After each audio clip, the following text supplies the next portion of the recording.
sa dihang wala pa ko mosud sa seminaryo niya gasigi kog active og alagad sa simbahan, nakadungog kog wali sa usa sa among parish priest nga nag-ingon, pagbantay mo kay kanang grasya maura sa nay mahimong disgrasya. Kana bang grasya ba mahimo ra sad kuno ng disgrasya. Tuo mo dili. Wa man mo'y klarong ko tubag.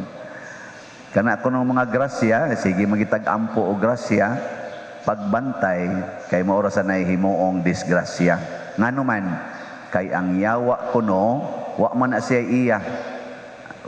He owns nothing. He created nothing. Nya unsaon man taniya aron makatintal siya nato ang iya rasang gamiton kana rasang hinatag sa Ginoo nato nga mga grasya. Kay may man ni kay siya, he is called the most cunning being, labing maro, unya the prince of deception. Kana bang pagpangilad ba, kana bitang mangingilad, unayon raman kas imong kwarta. Ang imo rasang kwartang gidada mao ra sad toy iyang pahimuslan aron makuha ka, wa may lain, wa man siya iyang ikahatag, ilaron ra ka. Ug mao nay nahitabo ni Eva ug ni Adan didto sa paraiso. Pagkadakong grasya nga naa ka magpuyo sa paraiso, pagkadakong grasya sa Ginoo adto nga silang tanan gihatagan sa tanang bungas kahoy, di na sila kinahanglan pang mutrabaho, di na sila mamatay, di na sila magtanom, ang ila enjoy life. Mao ra gyud pagkadakong grasya na, di ba? Oy, dito may bitin. Ang bitin maora sa unsa man yang gigamit kadto ra sang bungas kahoy nga gihatag sa Ginoo. Nya unsa man tong kahoya? Kanang gitawag natog the tree of knowledge. Kanang knowledge, kana bang kahibalo ba? Grasya na, disgrasya.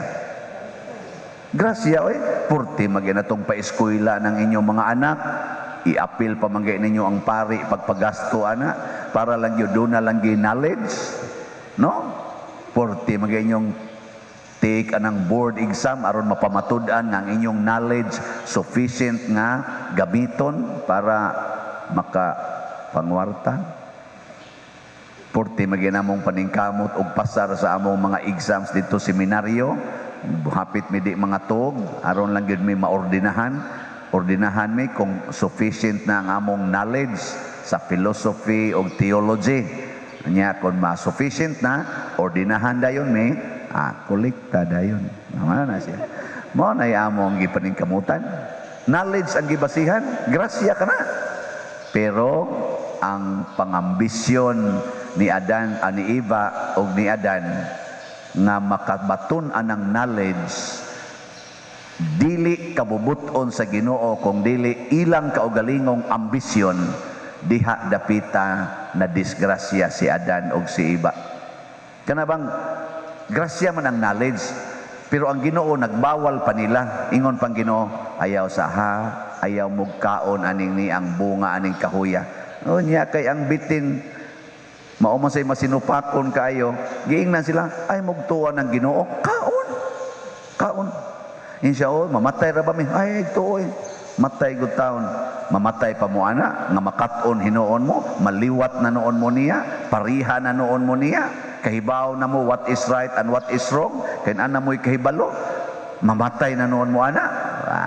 Sus ingos iba bitaw no, sakto tuod, maliwat ay miniya mo ding gibawal-bawalan mi kay haron di ay siya ra gyud mag-control namo. Kinahanglan kung di makontrol, kinahanglan pariha sa kunya. Kaon din siya. Wa na sila makontrol. Unsa na may nahitabo nila pag humagkaon? Wa na sila makontrol sa Ginoo. Unsa na may nahitabo? Nanago na sila. Nitago na. Di na sila makontrol. Unsa naman? Nahadlok. Kana bitang makasahata. Mao ginay first gyud na kong timaan sa taong sadan. Hadlukan. Daghan kay kahadlok. Natanawa si Adan og si Eva. Sa unang wapas sila kasa, inigabot sa Ginoo ngadto sa Eden, Garden of Eden, musugat ni sila. Sa dihang nakasa, tago. Nitago. Kamo, wa mo rin mga kahadlok. Wa mo yung kahadlokan ron. O wa kay kahadlokan, sa ito pa, wa kay sa. Pero hadlok gani ka, hadlok ma-COVID, hadlok masakit, hadlok mamatay, hadlok nga dili kapasar ang iyang mga anak, hadlok nga madisgrasya, hadlok nga mabati ang naong, hadlok nga matiguang, hadlok nga libakon, hadlok nga dauton, hadlok nga kalagutan. Kaning mga kahadloka, naa gani ni sad-an ka. Sad-an. Naa kay sa. Pero relax kay ka, okay ra nimo ma-COVID, okay ra nimo madisgrasya ron kay humas misa, mabanggaan ka dias motor, ana, okay ra na nimo na atakihon ka karong taod-taod. Di ra jud ka mo hadlok ana, relax ra ka, okay ra nimo ang imo rong bana nga nagbiyahe, mamatay ra sa turon didto. Okay ra na ninyo? Sadaan mo. Okay ra kag masunog imong balay karon, taod-taod. Ana. Hadlok mo dili. Sadaan, klaro kayo. Mao na siya. Nya unsa man ang salaa? Lagi, knowledge lagi. Gitudluan na tas yawa nga mangangko na ta nga ato ni ako ning bana, ako ning health, ako ning body, ako. Mangangko naman ta. Unya sa tinud-an ay, wa man gid tay ato. We are simply nothing. Ang yawa nangangkon og maayo, ako ning kalibutan, ako ning gahom, ako ni tanan. Anayawa gid siya. Nya iyang ipatakod nato, sige na sa tagpangangkon. Nya wa ta ka bantay nga sa sige na tong pangangkon, nagsigi sad ang atong kahadlok. Kay mag-anam naman tag ka-attach, mag-anam naman tag ka ratol. Sige, suway angko ng imong naong. Kana lang naong nimo, angko na, ikay nagbuot sa imong naong. Tanawa, naong pa lang nimo, makaparatol na. Lagi, igtanaw mo sa, hala, mga nangunot naman di ko, nangunot naman di ko, ang saon na mo lang ani, oy. Ganang magsige na ko, hala, sige na kag-ana. Kaya nga naman, nangangkon kasi imong naong. Pero imong ingnon nga, ang Ginoo mo'y tag-iyaan eh. Igtanaw ni mong sa, gi-change na sa ni Lord. Sa una, wa biya ning wrinkles. Karon iyan ang gibutang nga wrinkles. Thank you, Lord. You are really present in my face. Di ba? Nigtanaw ni mo sa imong buhok, puti na mo di akong buhok, mayuhan ni Lord. Oy, Lord is acting on my hair. Ana, baratol man og ni puti ang buhok. Dahil mag-adtos parlor, dahil man dito og patina sa buhok. Unsa gud taon mo, makaparatol na oy. Nyarod igtanaw nimo sa imong bana, galisod na sa glakaw. Siya kaniso na kusog kay ning mudagan ning banaha, karon na galisod na glakaw, puno na sa arthritis. Thank you Lord kay naglihok gid ka diha sa akong bana. Sunod ani, lungo na gid ni. Thank you Lord kay naa gid ka galihok gyud ka. Di ba? Ana.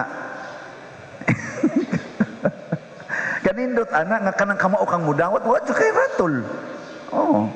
Akong anak sa una, sige ginigsimba. Karon sige nagsuyop. Thank you, Lord. Kaya makasuyop na siya. Di ka magsigkasuko. Salamat aning mga pag-antos nga imong gialaw sa akong kinabuhi, Lord. Kay makat-on gyud ko anig antos sama nimo nga nag-antos sad para nako. Salamat kayo. Ini agi ka di ay. Di ka mahadlok. Unya ang imong grasya, mahimo gitong grasya nga makaluwas, dili disgrasya. Salamat Lord, ni ako'y kolekta mo. Ana sa ko ba? Ni ako'y kolekta, ubay-ubay sa akong kolekta, daghang nang donate para sa project. Ana, maka-project yun ko din niya, makasod sa bulsa ginagmay. Ana. Gagmay lang sad. Ana. Aron, aywa sa ko ika-hatag nga to sa ako mga mahal sa kinabuhi. Sa di mo yung mahal sa kinabuhi, ako naam sa ko'y ako god. Nahatag mas ta ginagmay. Pero ari dire hatag sa project lang. Na siya. Magpasalamat ta ba? Di ta mahadlok unsa may ato, siging pasalamat, siging pasalamat. Unya ang ato sang kinabuhi, relax, malinawon. Nabita ko kaila ingon din siya, Father, ning file ko og vacation leave. Na kung ano man siya, stressful na kaing akong kinabuhi Father sa opisina. Nako, mayo. Ingon siya nga, okay sa may kuyog nimo nga mo bakasyon. Ingon siya nga, kuyog lang rin ako akong mga anak Father. Ato bakasyon na sila. Itong niaging adlaw. Gahapon i-text naman ako. Abi ba na akong maka-relax ko diri Father? Di amanoy dako kayong problema di ay diri sa akong igagaw. Ako naman hinuon ani mo oy ana ba? Na diha na noon ni sulti niya. Dako man kayong problema dito. Na stress na sad kuno siya dito. Ya ako din giingnan. Wa gyud lugar sa kalibutan nga maka-relax ka. Wa gyud. Kay ang tinuod nga kalinaw o kalipay naasod sa imong kasing-kasing. Og dili malinaw ang imong kasing-kasing og hunahuna, bisag asa pa kang dapitas kalibutan, wa gyud kalinaw og wa say kalipay. Nya unsaon paghimo ana? Butangi la Ginoo imong kasing-kasing, butangi Ginoo imong hunahuna. Haron kanang imong gihunahuna na align sa hunahuna sa Ginoo. Kana sang imong gibati na align sad sa pagbati sa Ginoo. Way kahadlok, way kabalaka, naa ang kalinaw, no? Wa mo na. Unsa may gusto sa Ginoo nga mga matay ta. Mora kina yan gusto. Mga matay ta. Giingna na imong tupad. Ingna day, mga matay na ta. Sige. Mga matay ta. Kay nganong gusto mas Ginoo mga matay ta? Tungod kay ang kalibutan dili ni mao ang atong lugar. Gaandam siya lugar dito sa langit. Nya kadtong tawo nga andam mamatay sama ni San Pablo nga buhi pa siya pero iya nang giisip ang iyang kaugalingon nga patay na, maora nay maliwat sa Ginoo. Kay si Kristo pag-anhi pala sa kalibutan, niingon na siya, mianhi ko aron pag-alagad ug paghalad sa akong kaugalingon alang sa kaluwasan sa tanan. Unsa man ang paghalara? Magpakamatay. So pag-anhi pa lang niya, ang iya ng package is to become flesh and to die. Nya kamo unsa man sa inyong package nga magsigig paningkamot aron mabuhi, di oy maningkamot ang mamatay. Na, ako mumis akong maayo aron ko mamatay. Mag-jogging ka aron mamatay. Magsumba ka aron mamatay. Mukaon ka aron mamatay. Kana nindot kay nga paningkamot. Muinom kag tambal aron mamatay. Ang sama ng pagkapataya, mamatay nga nagsunod sa kabubuton sa Ginoo. Kaya ang kabubuton sa Ginoo lagi matapos didto sa kamatayon. The will of God ends diha inig kamatay nato dinis kalibutan. Ang gasunod na ana unsa naman? The judgment of God. Muna nga kung di ka mahadlok sa Ginoo, ang iya sang judgment nimo favorable. Pero hadlok ka ni karos Ginoo, mutago ka, muatras ka, para ninyo din nga manimba, nya adto gyud lingkod sa layo kayo. Kanang naglingkod sa layo, mga sad-ana. Kanang naglingkod sa atubangan, minus og sa. Kining nagbarog diri sa atubangan, tigpa kaaron ingnon. Sige na, manindog na tayo.